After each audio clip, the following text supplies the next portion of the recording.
México despertó con una sensación que no todos pudieron describir, pero que todos sintieron. No era un día más. El aire se percibía más denso. Las redes no hablaban de fútbol, ni del clima, ni del precio del dólar. Hablaban de una captura, pero no una cualquiera. Hablaban del momento que muchos creyeron imposible: la caída de Santos N., alias el M-47, uno de los criminales más temidos del noreste del país. Un nombre que hasta entonces solo se pronunciaba en voz baja, con miedo, con rabia contenida, con resignación. Pero ahora estaba esposado. El M-47 no era un sicario más. Era el cerebro, el arquitecto, el autor intelectual de uno de los crímenes más dolorosos de los últimos años: la masacre de 5 jóvenes músicos del grupo fugitivo. No políticos, no narcos, no rivales armados, músicos, artistas, voces del pueblo, ejecutadas como si su existencia fuera una afrenta. Su muerte no fue un accidente, fue un mensaje. Y la detención de su verdugo es el inicio de una respuesta. Lo más impactante no fue cómo cayó. No hubo tiroteos, no hubo persecución, no hubo sangre. Fue capturado en la madrugada, mientras dormía, sin alcanzar siquiera a tocar el arma que tenía debajo de la almohada. Fue el Estado, entrando con precisión quirúrgica, a tomar lo que durante años se creyó intocable.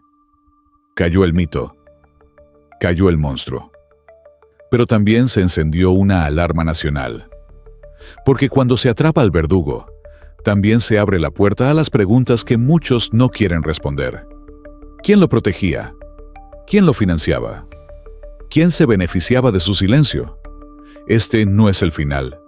Es apenas el primer movimiento de una maquinaria que podría derrumbar mucho más que una red criminal. Podría arrastrar con ella a políticos, empresarios, policías y funcionarios que durante años alimentaron un sistema de censura, sangre y traición. La historia que estás por escuchar no es una crónica policial. Es una advertencia. Es una herida abierta. Es una pregunta sin respuesta que duele como plomo en la garganta de un país que aún llora a sus músicos.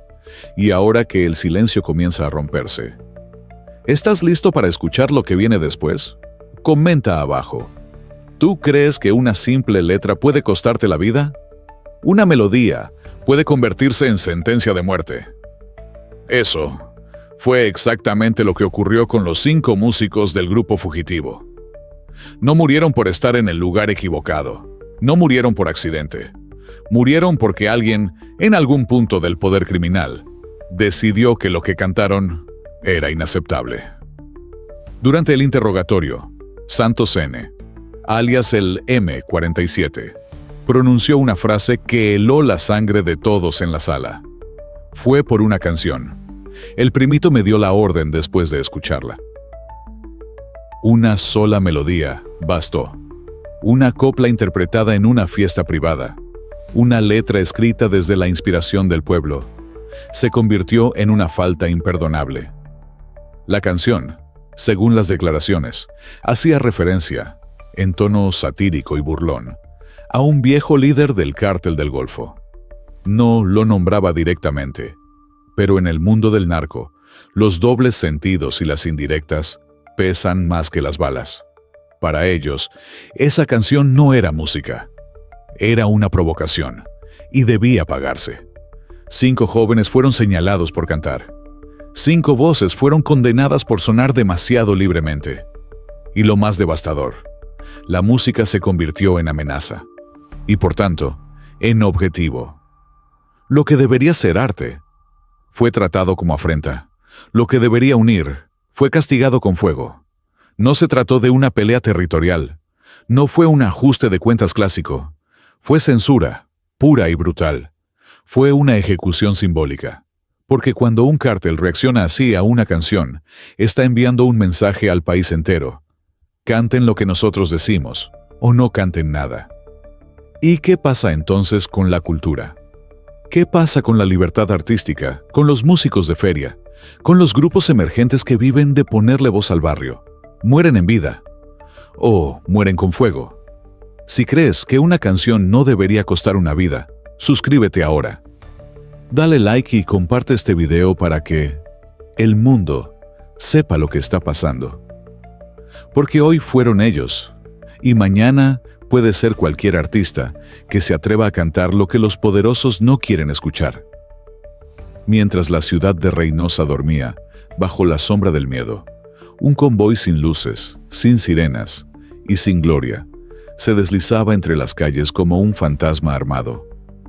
Era la madrugada del 2 de junio de 2025.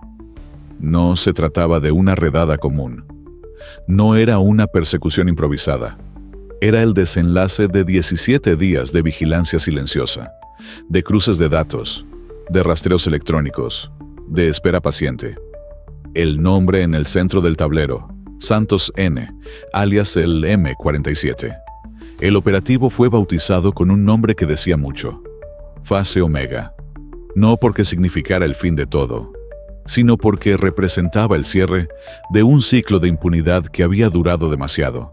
3 propiedades fueron rodeadas de forma simultánea. No hubo explosiones.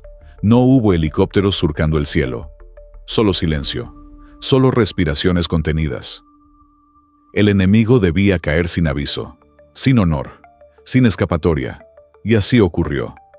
Santos N. dormía en una casa ubicada a escasos metros de una escuela primaria en la colonia Loma Linda. Tenía un arma bajo la almohada y 4 teléfonos encriptados encendidos junto a la cama. Pero no alcanzó a tocar ninguno. Ni siquiera supo que ya lo habían encontrado. Fue inmovilizado sin un solo disparo, sin una sola palabra. Cuando abrió los ojos, ya tenía el cañón del Estado apuntándole a la cara. El botín hallado en esa habitación era más que criminal. 14 armas largas, 2 lanzagranadas, 6 paquetes de fentanilo, más de 3 millones de pesos en efectivo. Y lo más valioso de todo, un disco duro. Ese disco no era un simple respaldo digital, era un testamento oscuro. Contenía rutas logísticas, pagos a funcionarios, videos de ejecuciones, coordenadas, nombres y secretos que podrían sacudir las entrañas del poder político, empresarial y cultural del país. La operación fue ejecutada por una célula conjunta de élite, Sedena, Marina, Guardia Nacional y la FGR. Un total de 87 elementos especializados, incluyendo inteligencia cibernética y binomios caninos. Todo concluyó en 2 minutos con 47 segundos, sin bajas, sin fuga, sin margen de error. Fue el Estado recordándole al crimen que también puede moverse en las sombras, que no siempre necesita luces para brillar, que a veces el silencio es el arma más letal. Y mientras Santos N. era conducido esposado hacia el vehículo blindado, las calles seguían en calma. La ciudad aún dormía, sin saber que esa madrugada algo cambió para siempre. No hubo titubeos. No pidió un abogado. No preguntó por sus derechos. Santos N., alias el M47, simplemente habló. Y lo que dijo fue más escalofriante que cualquier suposición. Frente a los fiscales, rodeado de agentes federales y cámaras ocultas, soltó una frase que cayó como plomo en el pecho de quienes la escuchaban. Yo di la orden. Lo dijo sin lágrimas, sin emociones, con la frialdad de quien no solo ha perdido la empatía, sino que la ha convertido en debilidad. Confesó que la masacre fue meticulosamente planeada. No hubo margen para errores. Fue un castigo ejemplar, simbólico, escalofriante. No se trataba de eliminar testigos, ni de limpiar cuentas. Se trataba de enviar un mensaje, un ritual de miedo, una ejecución con sello narco. Los 5 músicos del grupo fugitivo fueron engañados con una falsa contratación para una fiesta privada. Allí, en un rancho a las afueras de Reynosa, fueron retenidos, aislados, torturados, y luego llevados a una ladrillera abandonada, clausurada años antes por daños estructurales. Pero en la lógica del narco, ese lugar no estaba en ruinas. Era perfecto. El horno industrial, que alguna vez fundió ladrillos, fue convertido en herramienta de exterminio. Allí, los cuerpos fueron incinerados, mezclados con cemento y escombros para borrar cualquier rastro, para que ni la ciencia pudiera rescatar su historia, para que ni la memoria pudiera nombrarlos sin dolor. La crueldad no fue impulsiva, fue metódica. Fue diseñada como una escenografía del terror.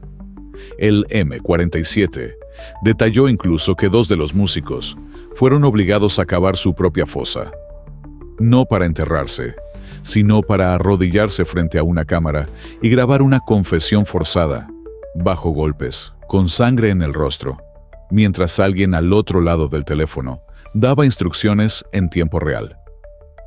Lo que se buscaba no era justicia, era control. Lo que se ejecutó no fue un crimen, fue un acto de censura armado. Y la música fue solo la excusa. La confesión dejó a los presentes sin aliento, no por lo que dijo, sino por lo que implicaba. Este no fue un crimen narco. Fue una operación de silencio, una coreografía del miedo, un castigo público vestido de desaparición. Y ahora que el verdugo habló, la pregunta es, ¿quién más supo? ¿Quién más firmó? ¿Y cuántos más lo permitieron? A veces el peor enemigo no es el que apunta un arma, sino el que viste un uniforme y sonríe mientras abre la puerta al horror. Porque en el caso del grupo fugitivo, el crimen no irrumpió a la fuerza, no rompió candados ni burló retenes. El crimen pasó con escolta oficial.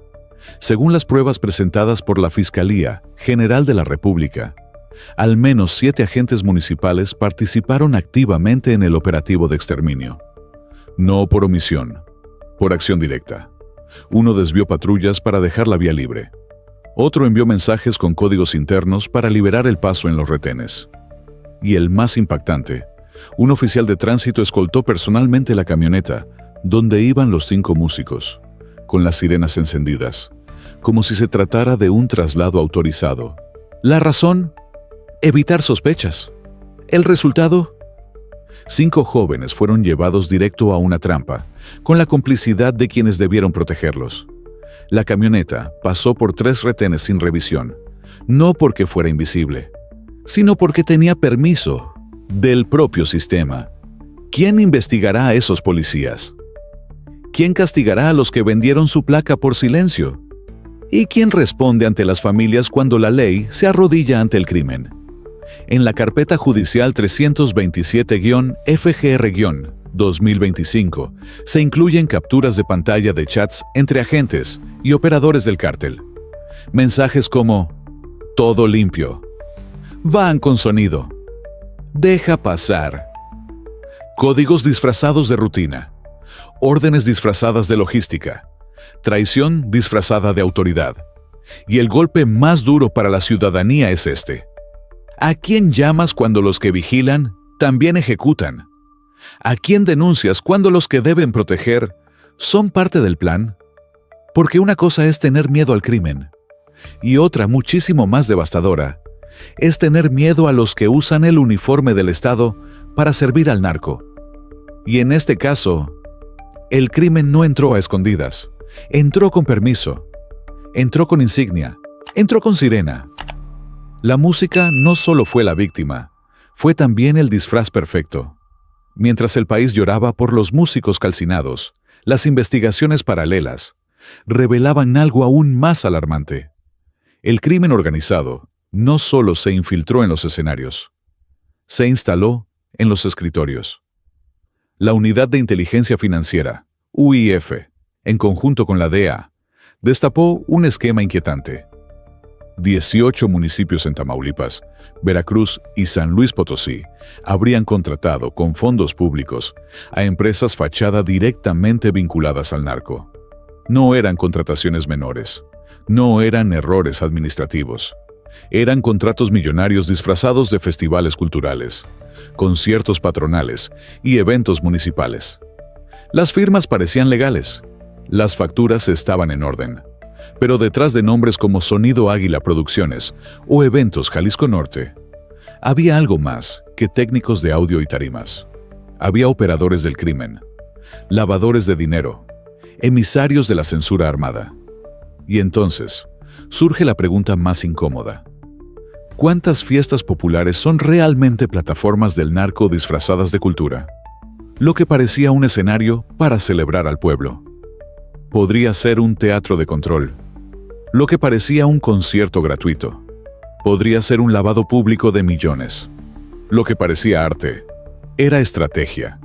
En algunos casos incluso se documentó que estas productoras tenían cláusulas internas para autorizar previamente el repertorio de los artistas. Nada que incomodara. Nada que nombrara a los intocables. Nada que sonara a libertad. La cultura dejó de ser espontánea. Se volvió supervisada, manipulada, domada. Porque cuando los contratos culturales están firmados con tinta, pero pagados con sangre, ya no hablamos de corrupción. Hablamos de una red criminal institucionalizada. Y entonces, la fiesta ya no es del pueblo. Es del que paga por imponer su propio aplauso. El crimen organizado ya no solo quiere controlar las rutas, los puertos o las armas. Ahora, quiere controlar las palabras, los versos, la narrativa. Lo que antes era dominio del Estado o de la sociedad civil, hoy también le pertenece al narco, la cultura. Las investigaciones revelaron que varias emisoras locales en zonas de alto riesgo operan bajo una presión invisible. Reciben listas negras, no oficiales, con canciones que no deben sonar, con artistas que no deben ser promovidos, con letras que deben desaparecer del repertorio, si es que quieren seguir transmitiendo en paz. Corridos alterados, estrofas censuradas, videos removidos, giras canceladas. Lo que parece ficción, ya no lo es. Lo que parecía un libreto de película, hoy es política editorial en zonas donde el narco manda. Bandas emergentes han sido obligadas a cambiar sus letras por sugerencia. En algunos casos, sus representantes reciben llamadas misteriosas desde números encriptados. Les dan instrucciones claras. No menciones nombres. No te metas con tal plaza. Ese verso, bórralo o bórrate. Y así, poco a poco, la música deja de ser libre. La cultura se transforma en rehén. La creatividad en sospecha. El arte en territorio ocupado. Y lo más grave es que el público apenas lo nota. Las canciones siguen sonando. Los conciertos siguen vendiéndose. Pero lo que escuchamos ya fue filtrado. Porque el crimen ya no solo dispara, ahora edita. Decide qué se canta, cuándo, dónde, y sobre todo, qué no. La censura ya no viene de los gobiernos, viene del miedo, del poder sin rostro que no necesita leyes para callar, solo balas, dinero y silencio comprado. Y cuando una guitarra necesita permiso para sonar, cuando un verso debe ser aprobado para evitar la muerte, entonces ya no hablamos de cultura, hablamos de territorio tomado. A veces, una guitarra basta para levantar a un país, y esa noche bastó una sola voz, la de Carlos González. El único sobreviviente del grupo fugitivo, había guardado silencio durante semanas. Había visto morir a sus compañeros. Había sido amenazado, perseguido, reubicado por el Mecanismo de Protección Federal. Pero el 4 de junio, en Monterrey, frente a un pequeño altar improvisado con velas y flores, Carlos alzó la voz. Y no fue para hablar, fue para cantar. Cantó la canción prohibida, la misma que sus hermanos musicales interpretaron por última vez antes de ser condenados al fuego. La melodía que desató la ira del narco.